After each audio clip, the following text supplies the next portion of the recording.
Racism. What is it exactly? Do you know anyone who's a racist? Are you a racist? We'll talk about it.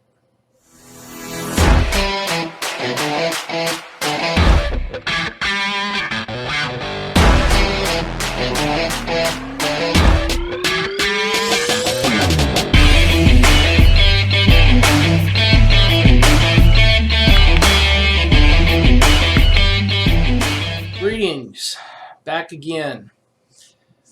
Oh, so much in the news. But the big thing right now, aside from the usual COVID stuff, is what's going on in Minneapolis, Minnesota, and how it's affecting not only that city, but the country at large.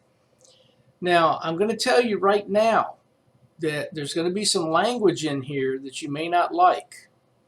I'm going to use the exact language from conversations I've had in the past with people. There's a video I'm going to show you in a few minutes that's going to have some language in it. So I just want you to be prepared. Don't get your feelings hurt if you hear some words you don't care for.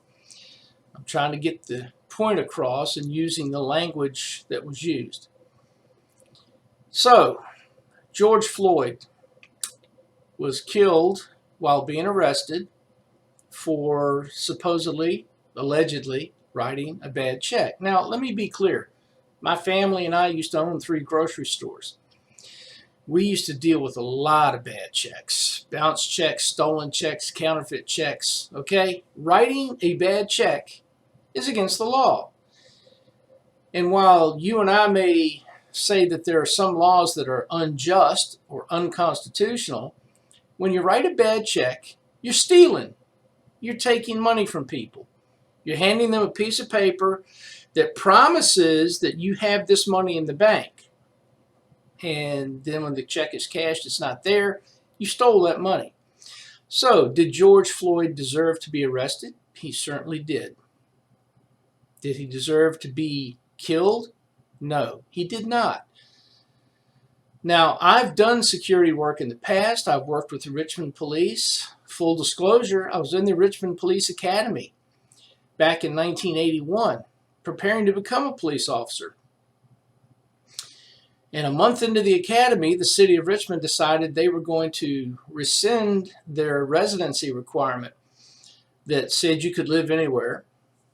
And you now had to move into the city of Richmond. If you were going to work in Richmond, you had to live in Richmond. And my wife and I had just bought a house in Chesterfield.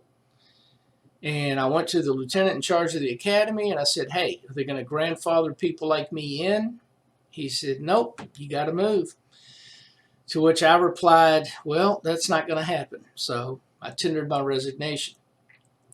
Guess what they did 6 months later?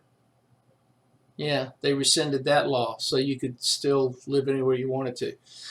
But by then, they wouldn't rehire. So anyway, my point being, I was trying to become a police officer. Now, would I have become the kind of police officer who just wantonly, randomly beats people up?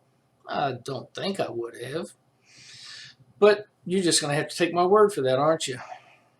Anyway, but as a private security business owner, I did a lot of armed security work, arresting people for things like shoplifting, trying to steal cars off of car lots, things of this sort. And some people resisted, and I had to fight with them, and I had to use force. And I'm often by myself when I'm doing this. I didn't have backup only a couple of minutes away. So it was me and him, if you will. And if they resisted, I had no choice. However, once I got them handcuffed, once they were under control and no longer a threat, it was over. Done. He could call me names. He could spit at me. He could call me everything but a child of God. I wouldn't put my hands on him again. That's all. It was over. No need to.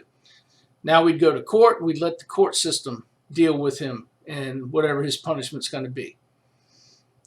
And as a police officer, your job is not to met out punishment just for punishment's sake. If you have to defend yourself, absolutely, defend yourself. But once you have a suspect handcuffed, laying face down on the ground, there is no need to put your knee in the back of his neck. In the videos we've seen of this incident, it's obvious that Mr. Floyd was not trying to resist. He was not trying to fight with anybody. In fact, he was complaining that he couldn't breathe. Now, the 4 policemen have been fired. Hopefully, they're going to be charged criminally and prosecuted. That remains to be seen. In the meantime, people in Minneapolis and across the country are protesting. And they have every right to. First Amendment right. They can protest. I support that. Even if I disagree with what they're doing, of course, although in this case I do agree, but even if I were to just disagree with why they were protesting, I would still defend their right to protest.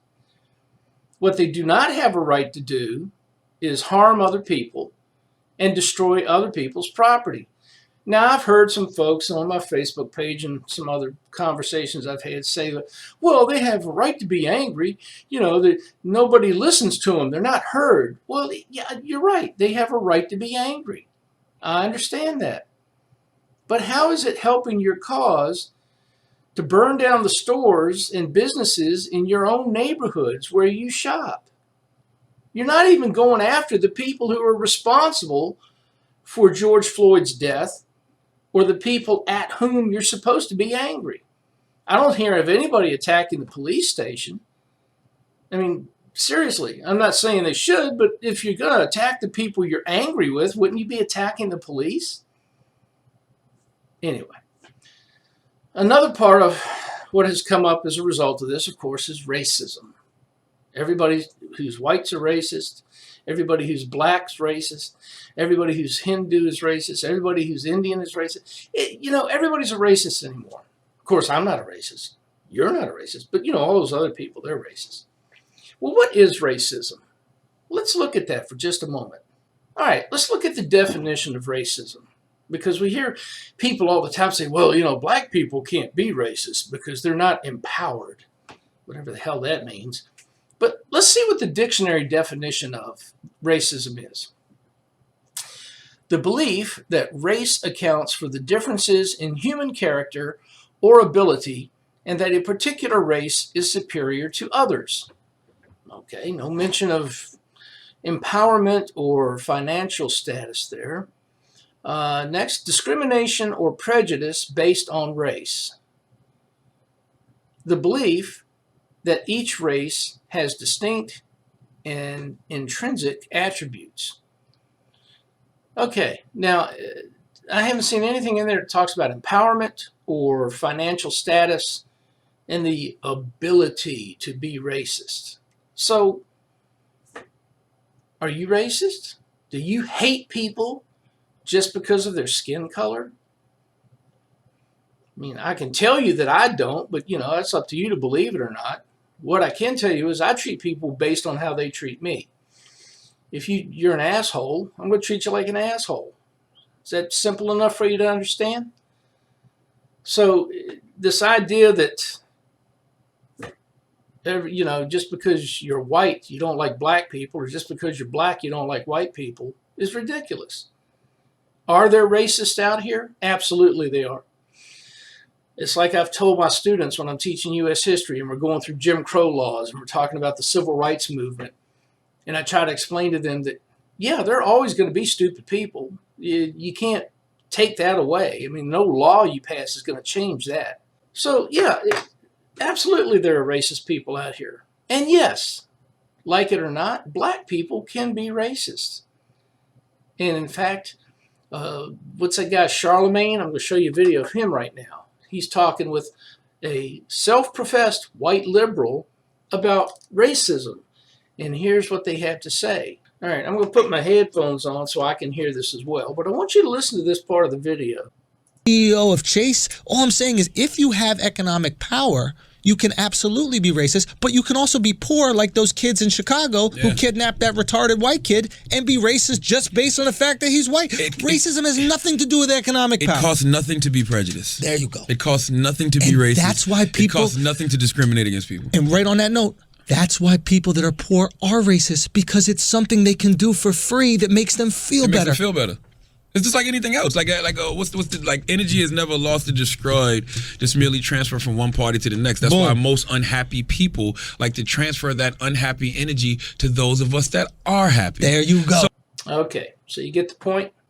Okay, so there you have it. That's just their opinion. You know, you may disagree with it. I'm sure there are other people who will disagree with it. But I don't think anybody's going to accuse that guy Charlemagne, from what I know of him. Maybe you know more about him than I do. I don't think anybody's going to accuse him of placating anybody or tiptoeing around the issue.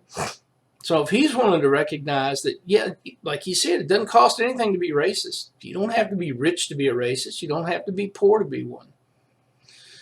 So this is what's happening around us. Now, my personal experiences are, I've heard people say, and you've heard this over the years on the news and from activists and etc. We need to have an open and honest dialogue about race in this country. I'm cool with that. Good idea. Let's have it. However, what they usually mean when they say that is, as long as you agree with me. Say they don't want to hear any dissenting views or have any disagreements. It's all about, do you agree with me? Well, I've had these conversations. Like I've said before, my family and I used to own 3 supermarkets in Richmond. All 3 of them were in what would be called predominantly black neighborhoods. Now, they didn't start out that way. They started out in middle to lower middle class white neighborhoods. And then white flight, everybody started moving out to the counties. The black folks that stayed there, and others moved in. So we were a neighborhood store. We weren't someplace you drive miles to get to. Lots of people liked their stores because they could walk to the store. We had lots of black employees. We had lots of black customers. And when a racial issue would come up in the news, I wasn't the least bit bashful about talking to people about it. In fact, I try to inject a little humor in it just to ease the tension a little bit. For example, the flood wall in Richmond years ago. Some of you may remember this, when they wanted to put up murals of historic figures from Richmond's past, and one of them was Robert E. Lee. At the time, a councilman named Saad Al-Amin, some of you may remember him, was just raising all kinds of hell about how racist it was, and he didn't want it up there, and it shouldn't be there, and blah, blah, blah. Well, I would literally stop customers who came in the store. Some people I knew, some I didn't know. And I would just ask, hey, come here, can I ask you something? Well, yeah, sure. You're black, right? Yeah, I really did that because I thought it was funny, and they did too. And yeah, I'm black. Well, what do you think about the flood wall and the Robert E. Lee mural? It doesn't bother me, man. It's part of Richmond's history. Yeah, but Saad Al-Amin said, and I'm not kidding you, I'm not kidding, before I could finish that sentence, you know what the general reaction was to that? I must have talked to 50 different people, and I guarantee you at least 40 of them said the same thing. Fuck Saad Al-Amin. He don't speak for me. That's not Floyd Bayne talking. That was my customers, my black customers. Now, what I learned from all of this, from being willing and unafraid to talk to black Americans about race issues, is that most of them have the same cares and concerns and wants and desires as I do, as you do, as most any human being does. The stuff we hear on the news, read in the newspapers, see on TV, is manufactured bullshit. It's the media trying to stir the pot so that they have something to report on. You need to understand there are people in this country who want us to hate each other. They want it. They desire it. They work toward that end. If you put 10 black people in a room and 10 white people in the other side of that room and you said, talk, I guarantee you before those people leave, they're going to be in agreement on 80 to 90% of the issues in this country. Now, you're never going to agree with anybody on everything. Hell, I don't even agree with all white people on a lot of things. But if you get the media out of the mix, if you get politicians out of the mix, and just let people talk, you're going to find out we have more in common than you think. But here's an example of the media and what they do. All right, I want you to look at this picture. Now, this picture's made the rounds in the media. It talks about these armed rednecks in Minneapolis who were helping to protect some of the businesses in their neighborhood. Now, these guys were self-described rednecks. It's not, the media didn't call them that. They called themselves that. But as they interviewed these guys and as they presented this story in the mainstream media, this is the picture you saw. Look at the picture. What do you see? You see two white guys, right?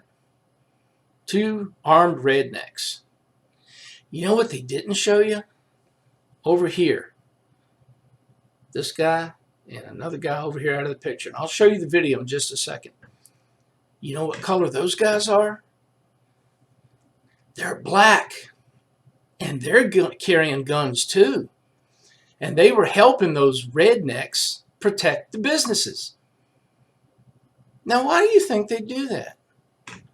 Why are these white guys, these self-described rednecks, working in concert with these black guys in an area that's being rioted by white and black rioters, looted by white and black looters? So, are all these white people up there racist? Are all these black people up there racist? I don't think so. Okay, so once again, I'm going to put my headphones on so I can hear the video. But I want you to just watch this for the few brief seconds I'll run this. You got the two guys being interviewed by the news, the two white guys. And over here, you see this black guy with the gun. You see this black guy with the gun.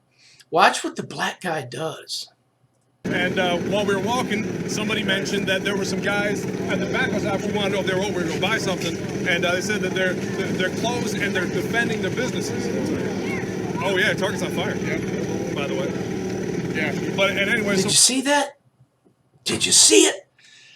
That black guy actually touched the white guy and had something to say to him, letting him know that the Target across the street from them was on fire. Now, if these two groups of people are so racist, if white people and black people hate each other so much, why are these guys getting along?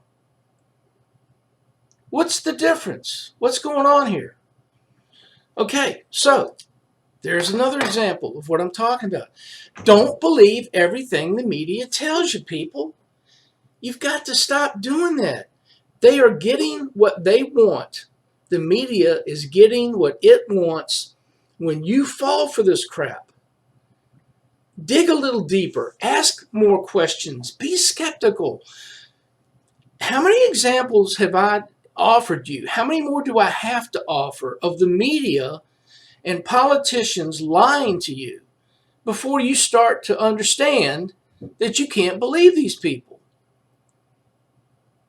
And again, you know, my personal experience, you want to have a discussion about race? I'll sit down with you. I'm not the least bit bashful talking about it. And that doesn't mean we're going to agree on everything, but I bet you we agree on more than we disagree on. Because I'm not letting somebody else dictate to me who I do and don't like. Like I said, I don't care what your skin color is. I don't care what your religion is. I don't care whether you think you're a girl or a boy. If you treat me like a decent human being, I'm going to treat you like a decent human being. If you're an asshole, I'm going to treat you like an asshole. And generally that means I'm going to try to avoid you because I don't like being around people like that. Okay? So I want you to think about these things. Think about who is pushing the narrative, who's trying to make you angry and why. How many people do you meet on a daily basis when you're out here going shopping or going wherever it is you go? You see black people, Indians, Hispanics, Asians. Nobody's throwing stuff at each other. Nobody's calling each other's names. Nobody's wagging their finger at each other. It's just people getting along, doing their thing.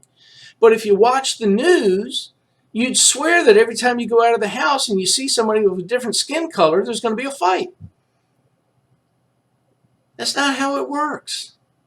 Okay, so why is there racism remaining in this country?